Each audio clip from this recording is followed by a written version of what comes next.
The shuttle doors opened with a soft hiss, and Park stepped onto orbital station Helix 7 for the first time. She was 26 years old, small in build, with dark hair tied back in a neat bun. Her uniform was crisp and perfect. Her face showed nothing but calm. But inside, her heart was beating fast. This was humanity's first permanent posting in the Galactic Trade Coalition. Humans had only discovered faster-than-light travel 40 years ago. To the rest of the galaxy, they were bobbies, newcomers, a species that had barely learned to walk among the stars. Felt the eyes on her immediately. Aliens of all shapes and sizes filled the arrival bay. Some had scales, some had fur, some had too many limbs, and all of them looked at her like she was a bug that had crawled into their home. She kept walking. A tall man in a similar uniform waited for her at the end of the bay. He had graying hair and tired eyes, but his posture was straight and strong. This was Captain Lee, the commanding officer of the small human contingent on the station. "Lieutenant Park," he said, offering a small nod, "welcome to Helix 7. "Thank you, sir," replied. Did not smile. He looked at her for a long moment as if measuring her. Then he turned and began walking. "Follow me. I will show you to your quarters and explain how things work here." They walked through wide corridors filled with alien species. The station was massive, home to representatives from 32 different worlds. There were traders, diplomats, scientists, and soldiers. The air smelled strange, a mix of chemicals and alien foods and things could not name. "You are the youngest officer we have sent here," said as they walked, "and the first woman in a security position." "I am aware, sir." "Do you know why the previous officer left?" "Had read the reports. He was injured, an accident," the file said. Let out a short, bitter laugh. "Accident, yes, that is what they called it." He stopped walking and turned to face her. His eyes were serious. His name was Good Man, Strong. He had been here for 8 months when it happened. A security officer bumped into him in a corridor, broke his arm in 3 places, was sent home. The faced no punishment. Said nothing, she waited. "They are the dominant species on this station," continued. "They are 8 feet tall, 4 arms, bodies covered in natural armor. They evolved on a world with gravity twice as strong as Earth, filled with predators that would give you nightmares. They are the Coalition's enforcers, and they do not like humans." "Why?" asked. "Because we are new, because we are small, because we rose too fast," shrugged. "Pick a reason. They see us as weak, as prey, and they enjoy reminding us of our place." They started walking again. "There is one in particular," said. "His name is, he is the station's security liaison. In theory, he works with all species to maintain order. In practice, he bullies anyone smaller than him and takes bribes from anyone who wants to avoid trouble." "Has anyone reported him?"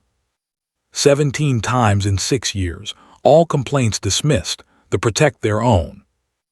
They reached a door and pressed his hand to a scanner. The door slid open, revealing a small but clean room. A bed, a desk, a chair, a small bathroom. Home for the next 2 years. "My advice to you is simple," said. "Keep your head down, do your job. Do not give them a reason to notice you. And whatever you do, do not fight back. They are bigger, stronger, and the system will always side with them. Survival is the only victory we can hope for." Stepped into her quarters and set down her bag. She turned to face her captain. "I understand, sir." Looked at her for a long moment. There was something in his eyes, not hope exactly, more like curiosity. "Where are you from, Lieutenant?" "Sir, South Korea." "What did your family do?" "My father ran a martial arts school. I trained there since I was 3 years old." Something flickered across face. "Is that so?" "Yes, sir. He always said that strength is not about size. It is about knowing where to strike, when to strike, and having the patience to wait for the right moment." Was quiet for several seconds, then he nodded slowly. Get some rest, Lieutenant. Your shift starts tomorrow at 600. I will introduce you to the rest of the team." He turned to leave, then stopped at the door. "And? Sorry. I hope your father was right." The door slid shut behind him.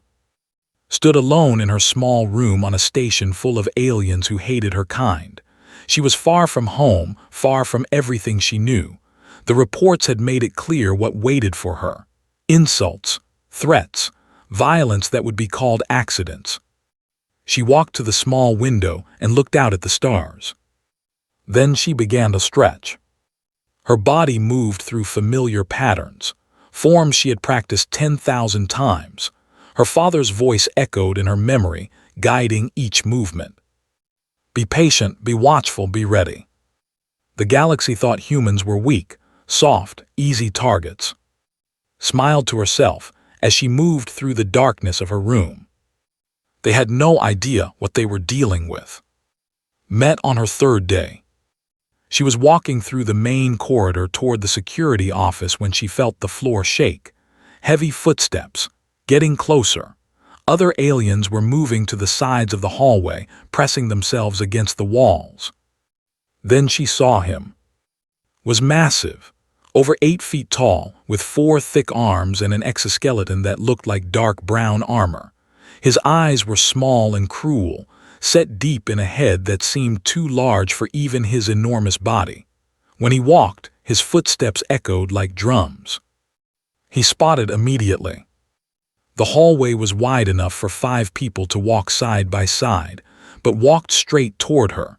He did not move aside. He expected her to move. Everyone else had moved.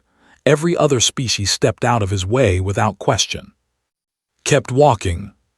For a moment she thought might simply run her down, but at the last second he stopped. He stood directly in her path, all 4 arms crossed over his chest, looking down at her like she was an insect.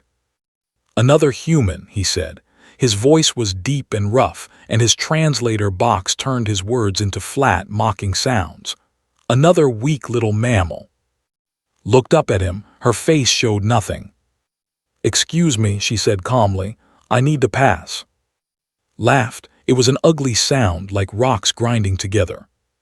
"You need to pass." He leaned down, bringing his huge head closer to hers. "You pass when I say you pass. You breathe when I say you breathe. You exist on this station because I allow it." Other aliens watched from the sides of the corridor. None of them spoke. None of them helped. They had seen this before. They knew better than to interfere. "I am Lieutenant Park," she said. "Security Division. I am on my way to my post." "Security?" Laughed again.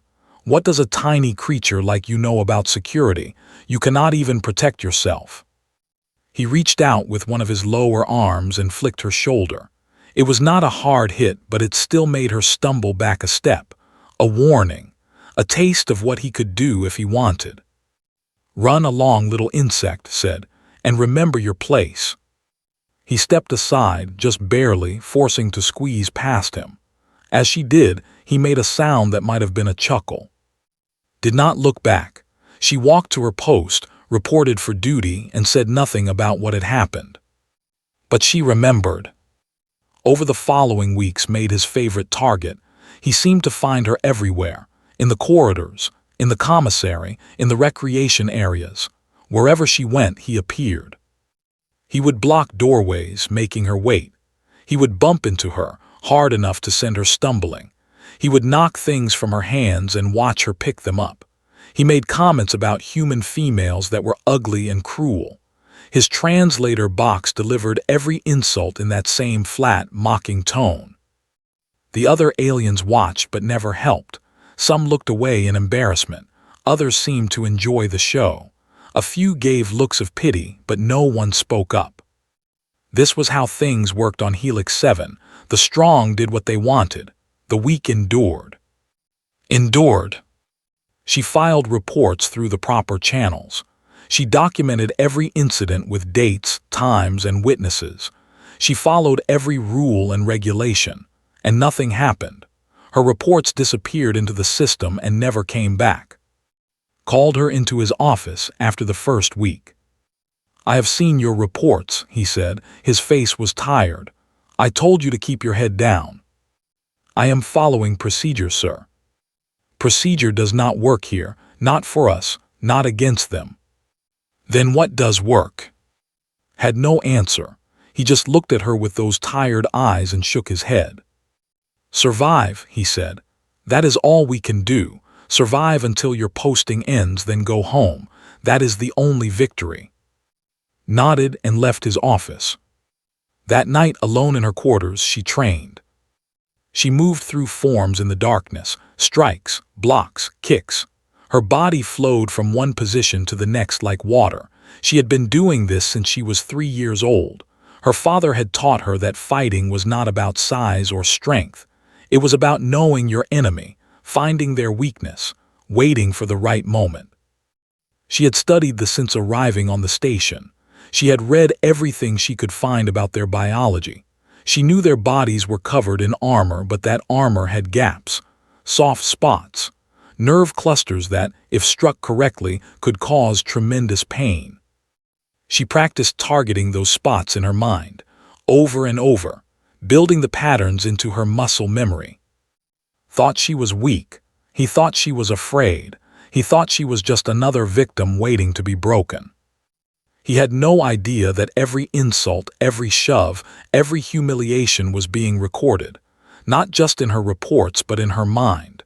She was watching him, learning him, understanding exactly how he moved and how he thought. She was not enduring. She was waiting. And when the moment came, she would be ready. 6 weeks passed on Helix 7. Had learned the rhythm of the station. She knew which corridors to avoid and which times were safest. She had memorized its patrol schedule. She had made a few friends among the other species, beings who were kind enough to warn her when the bully was nearby. But mostly, she had made one true friend. Was the station's human medical officer. She was 30 years old, with a gentle face and hands that were always steady. She had been on Helix 7 for 14 months, and she understood what was going through. "He did the same thing to me when I first arrived," said one evening. They were sitting together in the commissary, eating dinner. The insults, the shoving, the little humiliations. It went on for 3 months before he got bored and found someone else to torment. "What did you do?" asked. "Nothing. I did exactly what Captain Lee said. I kept my head down and waited for it to end." Looked down at her food. "I still see him sometimes. Every time my heart races. Every time I feel like that scared person again. That is not right." "No, but it is how things are." Said nothing. She ate her food and thought about her father's words, about patience, about waiting. The moment came 3 days later. It was evening and the commissary was crowded. Over 40 beings from a dozen species filled the large room. Traders, engineers, diplomats, and soldiers sat at tables, eating and talking. The noise was loud, a mix of alien languages and translator boxes. And were at their usual table in the corner. They were eating quietly, talking about home, when the room suddenly went silent. Had entered. He was louder than usual. His movements were clumsy, his steps uneven. Noticed the flask in his upper right hand. He had been drinking, a strong alcohol. His small eyes swept across the room until they landed on the 2 human women. He smiled. It was not a nice smile. "Look at this," he bellowed, loud enough for everyone to hear. "The insects are gathering together. 2 weak little humans eating their pathetic food, pretending they belong here." He walked toward their table. Other aliens quickly moved out of his way. No one wanted to be near whatever was about to happen. His face went pale. She whispered, "Just ignore him, please." Reached their table and stood over them like a mountain. All 4 arms were spread wide. His translator box crackled with each word. 40 years ago, your species was still crawling in the dirt. You did not even know there was a galaxy out here, and now you think you can sit among real species. You think you matter." Did not respond. She continued eating, her eyes on her plate. This made angrier. Look at me when I speak to you, insect. He reached down and grabbed food tray. With one quick motion, he threw it across the room. Food splattered across the floor. The tray clattered against the far wall. The room was completely silent now. 40 pairs of eyes watched. No one moved. No one spoke. Leaned down, bringing his massive head close to his face. His breath smelled like alcohol and something rotten. Your species is nothing, he hissed. You are small, you are weak, you are prey, and you will always be prey. Looked at him, her face was calm. Her eyes were steady. Are you finished? She asked. Something changed in his eyes, surprise, then anger. No one talked back to him. No one ever talked back. He straightened up to his full height, 8 feet of armored muscle. He spread all 4 arms wide and laughed. It echoed through the silent room like thunder. You want to say something, little insect? You think you can stand against me? He beat his chest with his upper arms. Then hit me. I dare you. Hit me then. Everyone knew what would happen next. They had seen it before. The human would back down, or the human would try to fight and be destroyed. Either way would win. He always won. Stood up slowly. She was 5 feet 4 inches tall, was 8 feet 2. He outweighed her by more than 400 pounds. His exoskeleton could stop bullets. She looked up at him without fear. Very well, she said quietly. Then she bowed.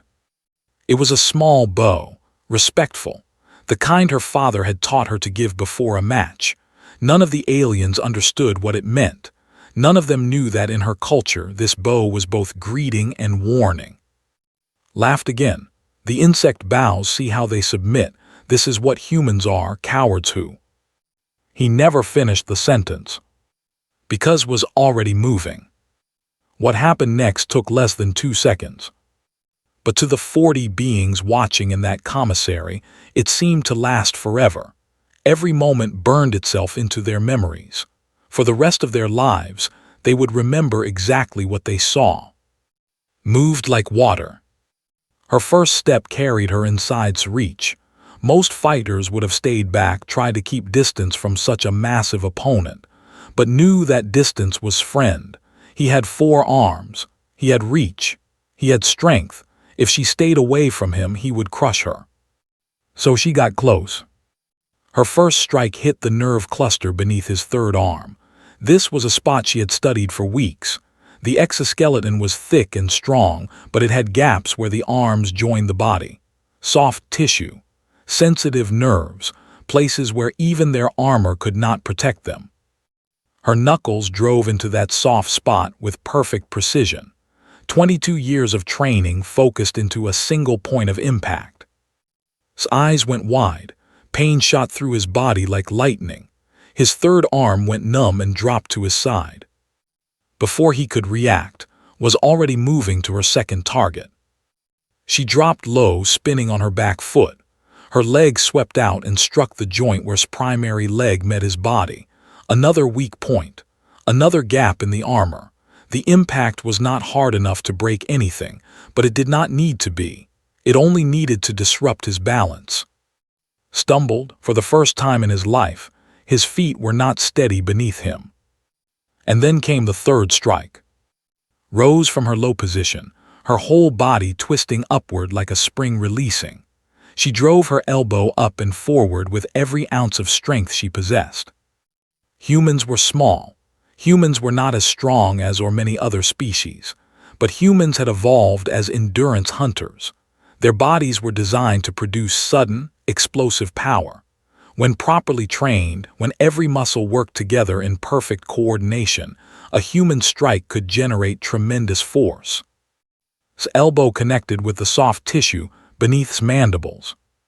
There was a sound like thunder. His head snapped back. His small eyes rolled upward. A strange, choking sound came from his throat. And then the giant fell. 8 feet and 600 pounds of crashed to the floor like a mountain collapsing. The impact shook the room. Tables rattled. Drinks spilled. And then there was silence. Complete total silence. Lay on his back staring at the ceiling. He was alive. His eyes moved. He blinked. But he did not get up. He did not move. His body would not obey him. Stood over him, breathing steadily. Her heart was pounding, but her face showed nothing but calm. Rushed forward, her medical training taking over. She knelt beside and checked his vital signs. "He is alive," she said, her voice shaking.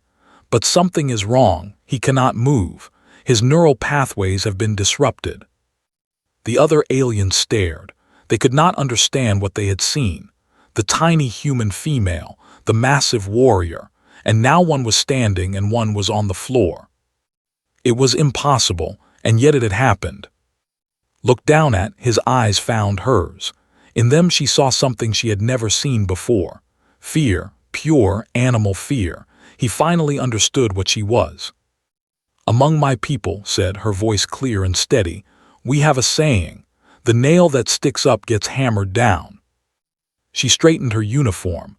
Not a single wrinkle, not a single hair out of place. "You stuck up," she said. Then she turned and walked back to her table. She picked up her chair, which had fallen during the commotion, and sat down. Her hands were completely steady. Stared at her with wide eyes. "How did you? What did you?" "I trained," said simply. "Every day for 22 years. I studied his species. I found the weak points, and I waited for the right moment." Around them, the commissary slowly came back to life. Aliens whispered to each other in a dozen languages. Some stared at with fear. Others stared with something like respect. A few were already recording messages, sending word to friends and family about what they had witnessed. Medical teams arrived to take away. He still could not move. He could only stare at the ceiling as they loaded him onto a stretcher. As they carried him past the table, his eyes found hers one last time.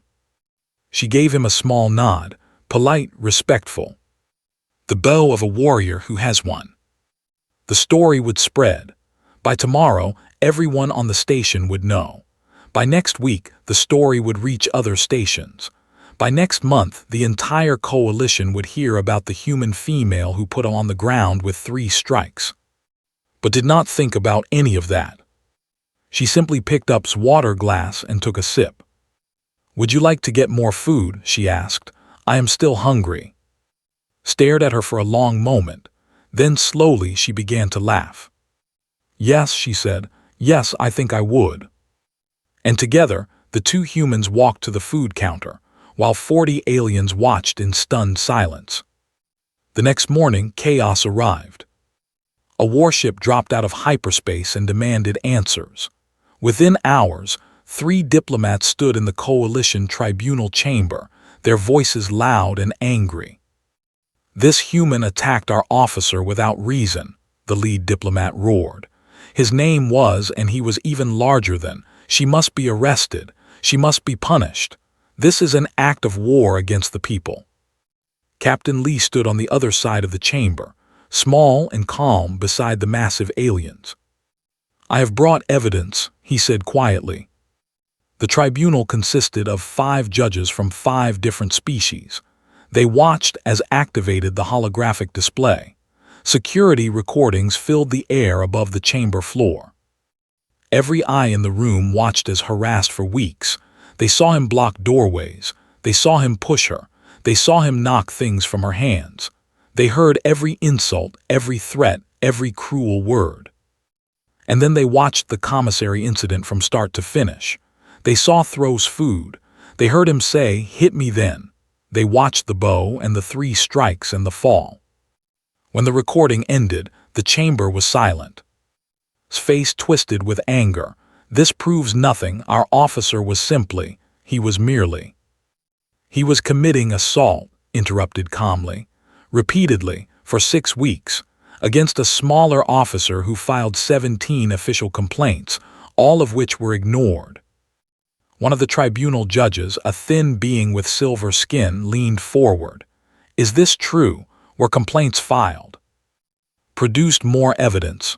Reports, documents, witness statements, everything had carefully recorded during her weeks of torment.